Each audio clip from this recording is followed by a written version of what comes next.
So it's good. Example we can follow here in Shem, that we are blessed and that our children are also blessed. Why do you want a curse to come upon your children and your family by taking upon yourself a ministry that God has not given you? Humble yourself. Let the blessing of God come upon your family. So let me say that to everybody. And we read here in verse 27, may God enlarge Japheth and let him dwell in the tents of Shem.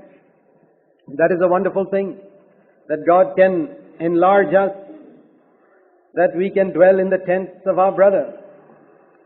Today we would say in the same house. Those days it was tents, today it's house. Do you know that when you live in the same house as your brother or your sister, and that means when you're married, first of all, when you live in the same house with another fellow believer, what is the thing that comes forth immediately? When you begin, say who is the one you live with in the same house? Usually your marriage partner. Let's look at Shem and Japheth living in the same tent as a husband and wife living together. What do they see in each other? Nakedness. By that I mean spiritually. That means some failure. Every one of us can say that we have seen more failures in our own marriage partners than in anybody else in the assembly. Isn't that right? What does that prove? Does that prove you got the worst husband or the worst wife in the whole world? And yet you know so many things about your marriage partner, which bad things. And if you compare him or her with all the others in the assembly, they all look so good. Why? Because you're dwelling in the same tent. That's why you see it, the nakedness. The problem is not with the other person. If you dwelt in the same tent with somebody else, you'd see just as many weaknesses in other people. But you're not dwelling in the same tent. You see them only in the meeting, so you don't know. But when you dwell in the same tent, you see the nakedness. And then it says, God has to enlarge you. It says here, may God enlarge Japheth, so that he can dwell in the tents of Shem. It is impossible to dwell in the same house as another brother or sister and without an enlarged heart. You really have to have an enlarged heart to have this sheet and to go backwards. Think if a husband had a sheet always and was wanting to go backwards, and the wife had a sheet and was wanting to go backwards, that really requires an enlarged heart. Paul wrote to the Corinthians in 2 Corinthians 6, he said, you fellows are so narrow. Our hearts are wide open to you. The mark of a mature man like Paul is that his heart is enlarged. He can bear with the weaknesses of another. He can even see a person caught in adultery in the very act and have a sheet. That really requires a fantastically enlarged heart. It is not easy unless a person has really gone into the dying of Jesus and got revelation on the sin in his own flesh. It is not easy to have that enlarged heart. We usually are like the Pharisees. Oh, this woman was caught in the very act. This is no story, Lord.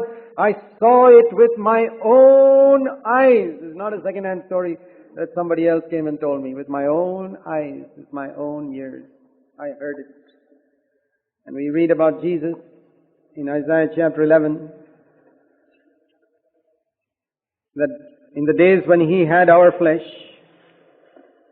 because he knew how deceptive this flesh is, like we heard in the conference, there is a magnet. The flesh is like a magnet by the side of the compass needle, always deflecting that compass needle from the true north, so that I sincerely think true north is here. I say I saw it with my own eyes, the magnet pointing in this direction. I didn't see it reported. I saw with my own eyes the magnet pointing in this direction. The only thing is you were so stupid that you did not see the magnet on the side of that compass needle. You didn't make allowance for your flesh. We read that Jesus did make allowance for his flesh. It says in Isaiah 11:3, he will not judge, he will delight in the fear of the Lord. And one mark of his being so delighted in the fear of God was that he would not judge by what his eyes see. And he would not make a decision by what his ears hear. Why? Because he says there is this magnet of the flesh. That verse, you can see Christ manifest in the flesh from that verse. If, as people say, that Jesus had a perfect flesh, then why can't he judge by what his eyes see and his ears hear? There was only one reason why Jesus could not judge by what his eyes saw or his ears heard. That is because he had a flesh like ours, with lust in it, that was deflecting that compass needle. And that is why Jesus did not sin. I just want to encourage you, my brothers and sisters, and encourage myself. If we can follow Jesus in this one area, that I will not judge by what my eyes see in future. I will not judge by what my ears hear, because I have a flesh. If I were perfect without this flesh, then of course I can judge by what my eyes see. In heaven I can do that. When I have a glorified body, I see, I say, yeah, that's right. I don't have a flesh to deflect my compass needle.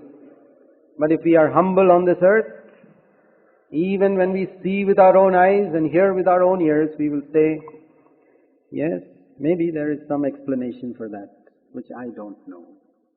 I can't understand. Maybe there is some good explanation why that brother or sister did that, or said that, or went here, or spent his money like that, or did that to his child, or said that to the other person. I don't know. Maybe there's some very good reason.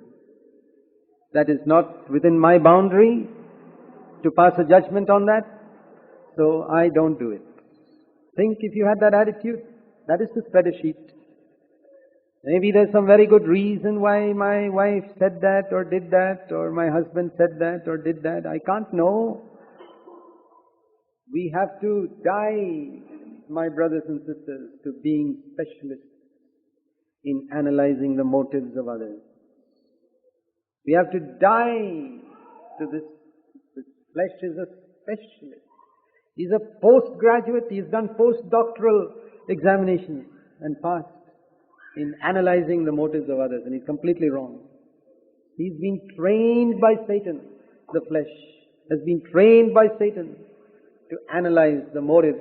It is sold into bondage to sin, the Bible says in Romans 7. If we believe it, if all that we say about, oh wretched man that I am, is more than just a lot of hot air coming out of our mouths, if we really believe it, it will be no problem to do what Jesus did. Not judged by what our eyes see or ears hear. That in practical terms is to do what Shem and Japheth did, to go backwards, to say, I don't know. And I'm not really interested in knowing the details also. And people come to us with all types of tales and stories. You know what it means to go backwards? Somebody comes to your house with a tale and a story about some other brother or sister. Do you know what it means to go backwards?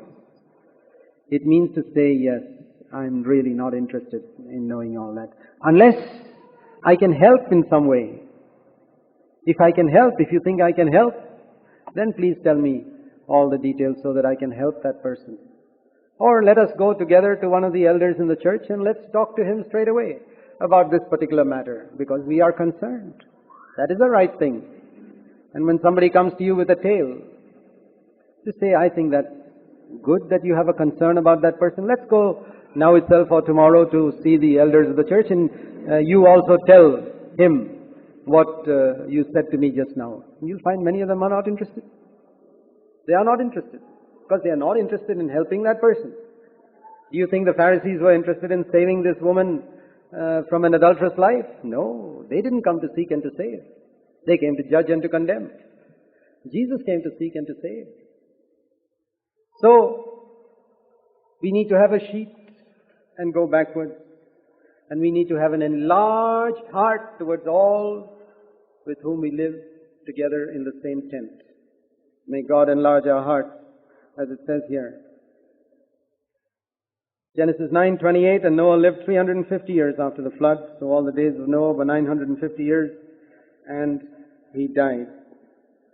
May God enlarge Japheth so that he can dwell in the tents of Shem means may there always be fellowship between those who have learned to cover the sins of others. Who were Shem and Japheth? Shem and Japheth were the ones who covered the nakedness of others.